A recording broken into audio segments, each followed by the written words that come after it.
और अब बात कांग्रेस की, राहुल गांधी की। कांग्रेस के बब्बर शेरों को गुजरात में किसने चेन से बांध रखा है? यह सवाल हमारा नहीं, राहुल गांधी का है।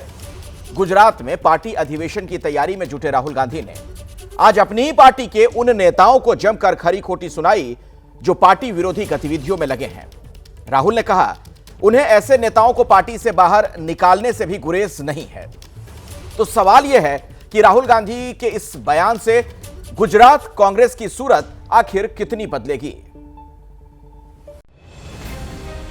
देश के दो सबसे बड़े सियासी चेहरे आज गुजरात से देश को संदेश देते नजर आए। प्रधानमंत्री नरेंद्र मोदी जहां गुजरात के नवसारी से देश की महिला शक्ति को सलाम करते दिखे, तो कांग्रेस के सबसे बड़े नेता राहुल गांधी अपनी ही पार्टी के नेताओं से नाराज नजर आए। नारी का सम्मान, यही समाज और देश के विकास की पहली सीढ़ी होती है। इसलिए विकसित भारत बनाने के लिए, भारत के तेज विकास के लिए आज भारत विमेन लेड डेवलपमेंट की राह पर चल पड़ा है। गुजरात रास्ता देखना चाहती है, आगे बढ़ना चाहती है। और कांग्रेस पार्टी, मैं कांग्रेस पार्टी का मेंबर हूं और मैं स्टेट से कह रहा हूं कि गुजरात की कांग्रेस पार्टी उसको रास्ता नहीं दिखा पा रही है।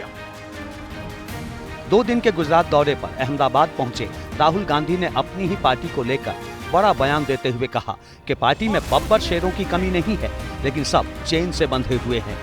डिवीजन कांग्रेस पार्टी में नेताओं की कमी नहीं है। District level, block level, senior level नेता हैं, बब्बर शेर हैं, मगर पीछे से चेन लगी हुई है। 30 साल से गुजरात की सत्ता से बाहर कांग्रेस के लिए इससे ज्यादा अलार्मिंग और शर्मनाक बात और क्या होगी कि उसके सबसे बड़े नेता को ही अपने नेताओं पर भरोसा नहीं।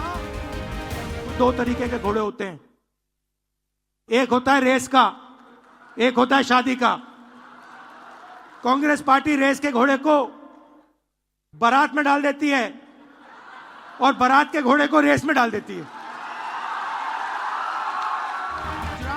राहुल गांधी ने पार्टी विरोधी गतिविधियों में शामिल नेताओं को निशाने पर लेते हुए साफ साफ कहा कि पार्टी में एक तरफ तो ऐसे नेता हैं जो कांग्रेस की विचारधारा के साथ जनता के लिए काम कर रहे हैं, तो दूसरी ओर ऐसे नेता हैं जो बीजेपी से मिले हुए हैं। गुजरात के जो डिस्ट्रिक्ट प्रेसिडेंट्स हैं, ब्लॉक प्रेसिडेंट्स हैं, उसमें 2 तरीके के लोग हैं। एक है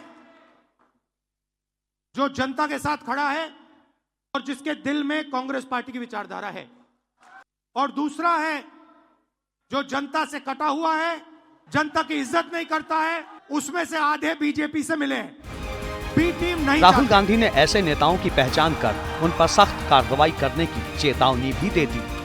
ये जो 2 ग्रुप से इनको अलग करना है सीधा। अगर हमें सख्त कार्रवाई करनी पड़ी, 10, 15, 20, 30, 40 लोगों को निकालना पड़ा, निकाल देना चाहिए। राहुल गांधी के इस बयान के बाद गुजरात कांग्रेस में भूचाल आ गया। दिग्गज कांग्रेसी रहे अहमद पटेल की बेटी और कांग्रेस नेता मुमताज पटेल को भी अपनी शिकायत जताने का मौका मिल गया। आज जो राहुल जी ने मंच पर से कहा, वो एक प्रेरणा बनती है सच्चे ईमानदार कार्यकर्ताओं के लिए, क्योंकि राहुल जी चाहते हैं कि सही लोग अपनी सही स्थान, सही जगह पर पहुंच पाए। तो ये प्रेरित करता है हम जैसे लाखों कार्यकर्ताओं को कि आगे जाके हम लोग जो है पार्टी को मजबूत करने में एक हमारा अहम भूमिका रहेगी हमारी। लेकिन राहुल गांधी के बयान ने विरोधियों को भी चुटकी लेने का मौका दे दिया है। बीजेपी नेता सुधांशु त्रिवेदी ने कहा कि अपनी ही पार्टी के नेताओं को इस तरह सरेआम अपमानित करने का काम राहुल गांधी और कांग्रेस ही कर सकती है।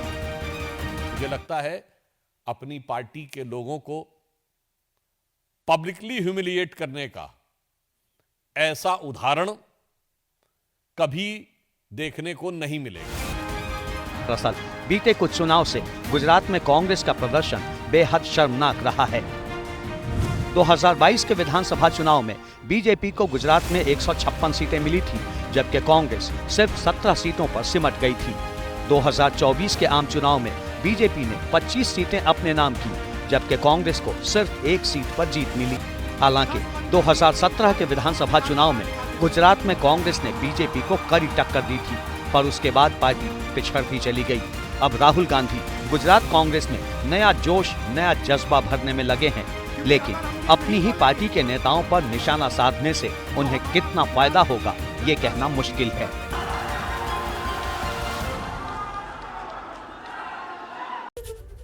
हालांकि सवाल तो यह भी पूछा जा रहा है कि राहुल गांधी भाषण में तो ये बातें कह रहे हैं, लेकिन क्या वाकई कोई एक्शन भी लेंगे? क्या कोई मेजर सर्जरी कांग्रेस में करेंगे?